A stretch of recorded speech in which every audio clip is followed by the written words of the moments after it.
Good morning! Ayan, tara magluto tayo ng pansit. Good morning! Let's cook noodles.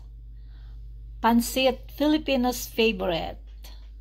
Ayan, meron tayong hiniwa repolyo, cabbage, carrots, sliced carrots, and a cooked chicken, a leftover chicken. Binili namin sa Costco. Ayan. So, para di masayang, lutuin natin ng pansit.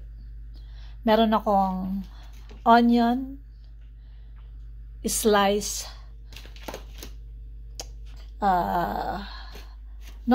this is garlic, sliced onion. Ayan, onion. And my noodles. Pagpipilian ko kung anong gagamitin ko. Yung pansit bicol. Or the golden bihon. We'll see kung ano maisipan kong gamitin. Thank you for watching. Like, share, and subscribe. Ayan, first mag-isa muna tayo. Ginigay ko na yung aking garlic. Mag-stir fry tayo ng vegetable. Masyado malakas yung apoy ko. Ayan.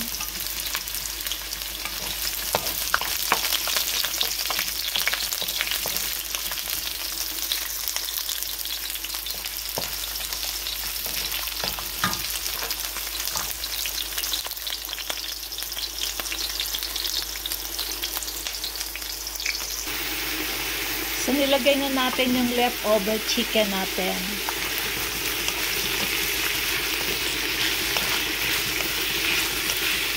Lutuin natin ulit itong chicken.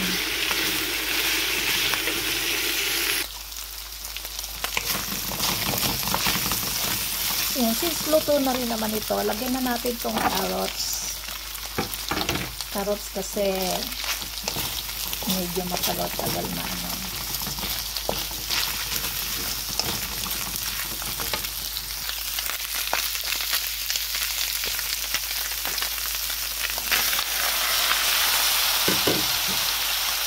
Cabbage.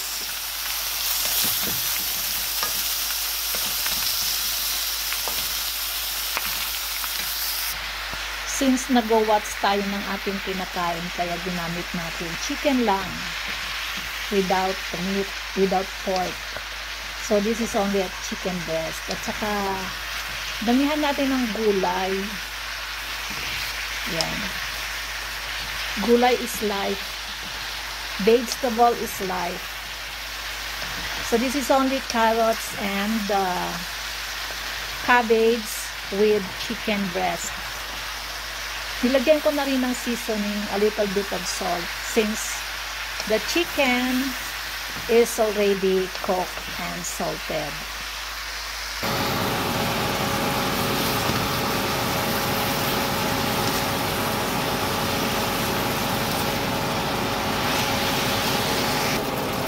Ayan, set aside natin at ilalagay natin ito mamaya after sa ibabaw. After na maluto natin ng ating noodles. Ayan na po, from scratch. Naging gulay na siya. Pwede nang kainin ng ito lang. Mix broth. Ayan. Medyo marami. Nag-sale kasi to kaya binili ko ng so, lagyan natin ito. Tsaka lalagyan natin ng pepper. Ayan. Okay na siguro yun. Masyado na madami. Alright. Yan, lagyan na rin natin ng ground black pepper.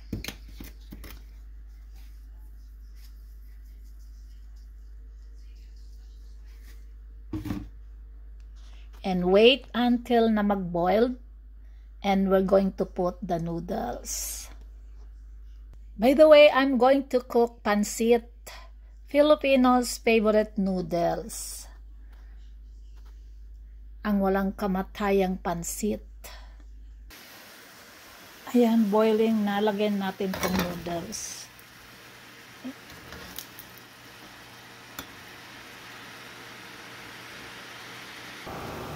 Ayan, buo natin siya inilagay. Don't worry, maghihiwalay din yan. Parang ano yan eh.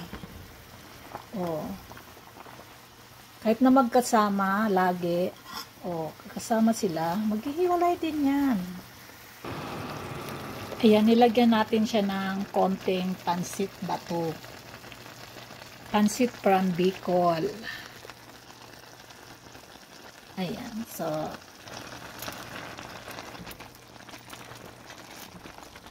madali lang kasi maluto tong pansit bato na to.